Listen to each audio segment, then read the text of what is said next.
Aloha. What a blessing. Thanks. Let's give Stephen a warm welcome again. Also, Pastor Jonathan Speaker, who is this facility, is East Shepherds. You may not know this or not, but there's 24 different congregations that meet here. It is amazing what it means to stand like that he would create a space for people to gather together to worship the King. Amen. You know, this time, the time that we have together is such an honor, and I just want to say I thank all of you for coming today. It is a blessing and an honor to speak and to be here. And I've got my name going down on the side over here. You know, I just want to say that this is Easter weekend. Many of you may be hoping to hear about tactic and, governmental policy and what I'm about. May I just tell you this weekend is about Him. May you say that? That the King of Heaven went to the cross that we might be free. Amen. Amen. Would you know that He purchased on the cross establishes what we have today? Amen. Freedom. Amen. And oftentimes, people ask me, why are you running for governor? Because we need righteousness in the square house. For too long have the people been dismissed outright. For those who know what is true and right and long for something righteous is why I'm running. It's about Him. At the end of the day in November when we're inaugurated in, we will stand on the platform and we will say, look what He has done. And from that point on, righteousness will come back into the house. It is how it's supposed to be. Sister here talked about that. The fact that God has planned to put righteous government, righteous leadership in place so that people will prosper. We no longer must struggle. How many of you know a family who's left Hawaii? Hawaii's economy and the way that we live here in Hawaii is unsustainable. 4 years ago, my two daughters, Rachel and Erica, and our 7 grandkids, their 2 husbands, they said, let's have a family meeting. We had a meeting, and they proceeded to say, we're leaving Hawaii. My wife and I, Kim, although she's home not feeling well today, after 42 years of marriage, we wept. We wept for a year. Our kids who were born and raised here, our grandkids who were here, they didn't want to leave. They had to leave. They could see that the writing was on the wall. It was inevitable. Many of you have the same conversation. The fact that we have a legislative and an executive branch in Hawaii that ignores the people. The fact that your voice, not your vote. May I just say to you up here today that I'm not here for your vote. I'm here for your voice. That we're a people that have a voice. That our lives matter. That the things that we think about and long for are the very things that everybody thinks about and longs for. I'm not running to be governor of this room nor pastor of the state. I'm running to be governor of all of the people. Because all of the people will benefit from righteousness when it's accepted in our state house.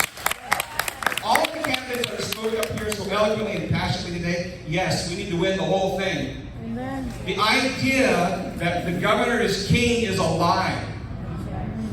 I think our current governor thinks he's king. We've all experienced over the last couple of years, but you may not have known, this kind of behavior in the executive branch and in the legislative branch has been going on for decades. Our people, your families, the legacy of Hawaii suffers. We are suffering, and it is enough. We must take back what is rightfully ours. Each one of us. You must get on your phone. Get on your phone, get your contact list out, and say, who needs to know the truth? Who must vote? The big and the saddest part that we've gone through, our team has been to Lanai, Maui, Kauai, the Big Island. We hear the same topic. We share the same response everywhere we go. Why should I vote? Why? What would be the point? I'm 45. I've never voted. I have a family of 5. My parents, we've never voted. Why is this? Because not only do people think their vote doesn't count, their vote actually doesn't count. That's heartbreaking. It is a very sober reality that what you long for stays at your front door. We must, as a people, come out of the bleachers. My daughter went to Kalaheo. We used to go Google play soccer up there. It was amazing.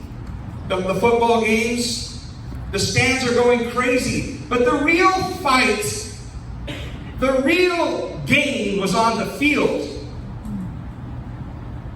We must come out of the bleachers and come onto the field of life. You must call your friends and neighbors and say, come on, let's go vote. Register your friends and neighbors, have them sign up. You can do it online on your phone in about 5 minutes. Don't think you're registered, by the way. I moved 4 miles and went to file my papers and found out I wasn't registered. I said, what? I did not know. So about the campaign, I just must say this, that the governor is not king. Thank you. The governor is not king, but he has more authority in this state than any other state in the nation. You may not know that or not. The governor in Hawaii appoints nearly everything. Nearly every position that governs your life, he appoints. This much change.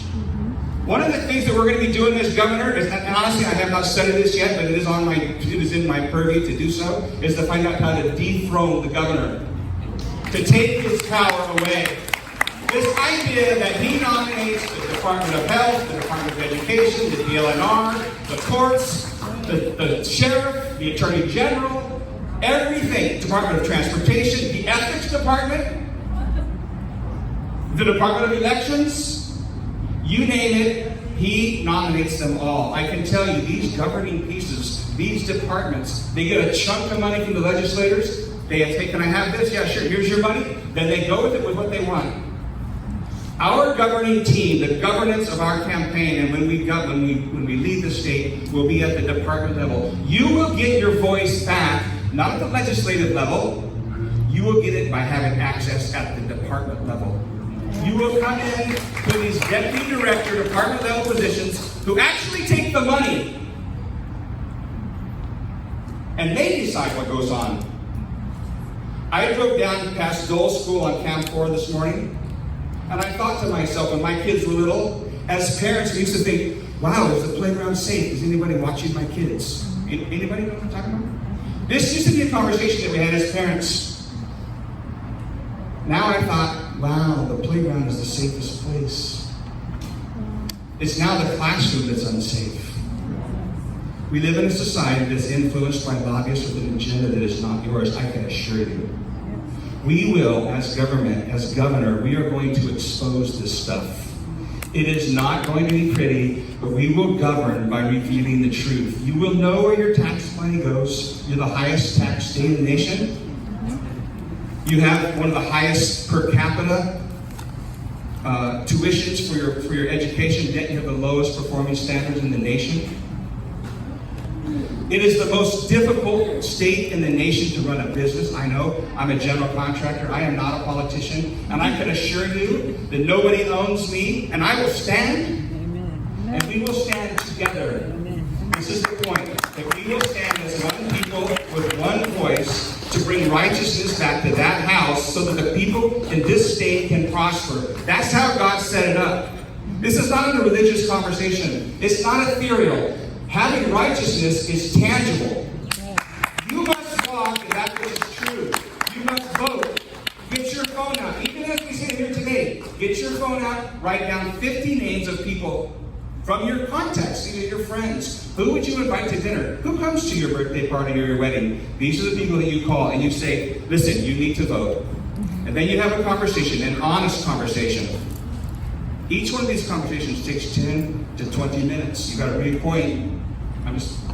You have these conversations, you talk to them about what's working, what's possible. You have them join you in what's possible for their legacy. This is all about the legacy. This is all about your Ohana. This is all about your kids. Our kids left. I want to ask the final question. Who in this room hasn't been on Zillow looking at the mainland? Honestly, who hasn't? Which means if you have, raise your hand. Have you looked? Honestly. Be honest. Because you know what? Everybody knows that the direction that we're in, can you imagine 4 or 8 more years of unrestrained power with either Mr. Green or Mr. Caldwell? And I specifically say their names because they know unrestrained power, but they haven't had the authority to execute it. I want you to think about that. And may I say in closing, all of these candidates that are shared from the front here today, will you please vote for them? Will you please write a check?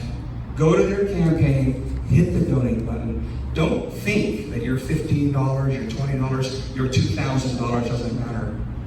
Join us. Run with Eric Cordery. Run with my team here. We're here. We're here to serve you. Jesus said, I didn't come to be served, but what? To serve, right? That we would prefer one another in life and serve one another in this process we call politics.